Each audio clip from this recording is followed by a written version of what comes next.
আমরা দীঘায় ঘুরতে এসেছি। এটা তালসারিতে এসেছি।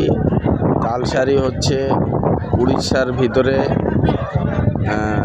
পশ্চিমবাংলার বর্ডার পার করে উড়িষ্যা প্রায় 7-8 কিলোমিটার ভিতরে এসে, কি 10 কিলোমিটার হবে ওরকম।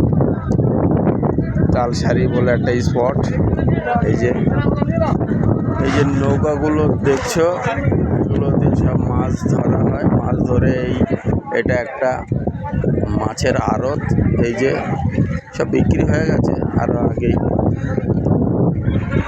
তালসারি বলে এটা।